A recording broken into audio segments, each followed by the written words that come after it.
Praise the Lord everyone. सबको जय मसीह की मैं बिलीव करती हूँ। आप सभी लोग ब्लेस्ड होंगे, आनंदित होंगे खुदावन में। और खुदावन की रूह पाक आज आपको छुएगी, आज़ाद करेगी, टच करेगी। और आज का वचन आप लोगों के अकेले अकेले की ज़िंदगियों में बोया जाएगा, क्योंकि बाइबल कहती है कि जहाँ पवित्र आत्मा है वहाँ आज़ादी है। मैं वायदा करती हूँ, मैं बिलीव करती हूँ जिंदा परमेश्वर के वचन के ऊपर कि वो सचमुच आपको आज़ाद करेगा। आओ मैं उस वचन को पढ़ती हूँ, जो वचन हमें परमेश्वर के दास अपोस्टल अंकुर यूसुफ नरूला जी द्वारा और परमेश्वर की दासी पास्टर सोनिया यूसुफ नरूला जी द्वारा दिया जाता है। आओ मैं जिंदा वचन को आपके लिए पढ़ती हूँ। आप अपने शत्रुओं को की पीठ देखेंगे। जैसे कि पवित्र बाइबल यहोशू 6 की 20 आयत में लिखा है, तब लोगों ने जय जयकार किया और याजक नरसिंगे फूंकते रहे।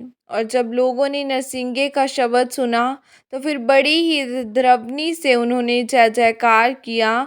तब शहरपनाह की नींव से गिर पड़ी और लोग अपने अपने सामने से उस नगर में चढ़ गए और नगर को ले लिया। आमीन। मेरे प्रियो, परमेश्वर ने यहोशू से कहा कि यहोशू, यरीहो को मैं तेरे हाथ में कर देता हूँ, क्योंकि वह बहुत बड़ा नगर था। तब परमेश्वर ने उसे कहा कि जा और उसे यरीहो की दीवार के आसपास रोज एक चक्कर लगाना और 7वें दिन 7 चक्कर लगाना। और सब जब 7 चक्कर हो जाएं तो जय जयकार करना, हालेलुया बोलना, और वह दीवार गिर जाएगी। और वह दीवार उसको देश की रक्षा करने का काम करती थी। वह दीवार बहुत मोटी थी और उस दीवार को कोई भी तोड़ नहीं पाता था। तब परमेश्वर ने कहा था कि मैं तुम्हें यह देश दे दूंगा। और जब परमेश्वर ने यहोशू को दीवार गिराने का तरीका बता दिया था, तो यहोशू ने अपने योद्धा को कहा कि जब मैं तुम्हें इशारा मारूंगा तब तुम जय जयकार करना। और जब उन्होंने वैसा ही किया तो वह दीवार अंदर की तरफ नहीं बल्कि बाहर की तरफ गिरी थी, ताकि उन्हें यह न लगे कि वह दीवार उन्होंने अपने बल से गिराई है, बल्कि वह परमेश्वर के द्वारा गिराई गई थी। और परमेश्वर ने कहा कि जब वह दीवार गिर जाए तो सामने चढ़ जाना और सबको खत्म कर देना। लेकिन अकान जो इज़राइलियों में से था, उनको उन लोगों की महंगी चीज़ें चुरा ली थी और उनके सोने चांदी और चीज़ें उन पर उनके देवताओं की तस्वीरें छपी होती थी, क्योंकि वे अन्य जाति थे। और उसने वह चीज़ें रख ली और उसने वह अपने तंबू में गाड़ दी। लेकिन किसी को यह पता नहीं था कि वहाँ सब इज़राइली लोग अपनी जीत का जश्न मना रहे थे। फिर जब उन्होंने दूसरी लड़ाई एन नगर में करने के लिए जाना था, तो वह एक छोटा सा कस्बा था।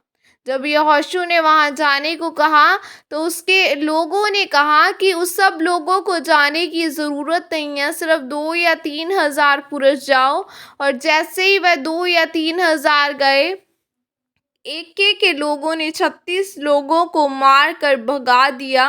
तब वह डर गए और उनके दिल कांप उठे कि अगर लोग यह जान गए कि हम हार गए हैं तो सभी हम पर चढ़ आएंगे। फिर वह सब रोते पीटते और यहोशू भी यहोवा के सामने रोता रहा। तब परमेश्वर ने कहा कि इज़राइलियों ने मेरे विरुद्ध पाप किया है, उन्होंने मेरी वाचा को तोड़ा है और उन्होंने अर्पण की हुई वस्तुओं को चुराया है, जिसके कारण उन्होंने हार के मुंह को देखा। और मैं आपको यह बात बताना चाहता हूँ कि एक मसीही व्यक्ति को समझ आना चाहिए कि न तो बल से न शक्ति से, परंतु उसकी आत्मा के द्वारा सब कुछ हो सकता है। यह यहोशू और इज़राइलियों के लिए एक शिक्षा थी कि चाहे हम गिनती में थोड़े हों या ज़्यादा हों, परमेश्वर आपके साथ है तो वह यह ज़्यादा हो। लेकिन अगर परमेश्वर आपके साथ है तो आप निश्चित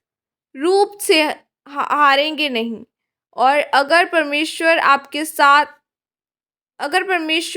साथ है तो वह राजा चाहे जितना भी बड़ा क्यों ना हो, तो वह आप उसकी पीठ देखेंगे, वह आपकी पीठ नहीं देखेगा। मेरे प्रियो, अगर आप यह जान चाहें कि मसीही जीवन में आपका योगदान क्या है, तो परमेश्वर का मकसद आपको ऊंचा करना है। आमीन। यह प्रार्थना आपके द्वारा की जाए।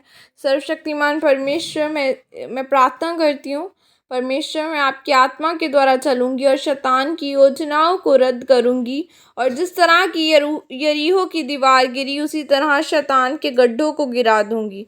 प्रभु यीशु मसीह के सामर्थ्य नाम में मांगती हूँ, आमीन आमीन। God bless you all. खुदावन आप सबको आशीषित करें, और happiest birthday to my father in law. खुदावन उनको बहुत बहुत ब्लेस करे, और मैं प्रेयर करती हूँ यहोवा परमेश्वर से कि वो आपको और ऊंचा करे, ऊंचाइयों पर पहुँचाए आपको, और खुदावन की सामर्थ आपके साथ हमेशा बनी रहे, क्योंकि जिस तरह आप लोगों को गाइड करते हैं स्पिरिचुअली, एंड मुझे भी गाइड किया है, सो मैं बिलीव करती हूँ कि खुदावन आपको ऐसे ही ब्लेस करता रहे, ताकि आप और लोगों को भी बचा सकें, खुदावन के वचन को सिखा सकें, और खुदावन आपको बहुत ऊंची पदवी पर और लेकर जाए। और जैसे कि खुदावन ने आपको चुना है अपने कामों के लिए, आप खुदावन की सामर्थ से और बढ़े और बड़े बड़े कार्य करें यीशु के नाम से। So happiest birthday to my father in law. खुदावन उन्हें बहुत ब्लेस करे। तो सभी ने उनके लिए प्रेयर करनी है कि खुदावन उनकी मिनिस्ट्री को, उनके जीवन को, उनकी लाइफ को ब्लेस करे। God bless you all. Praise the Lord. चामसी की सबको।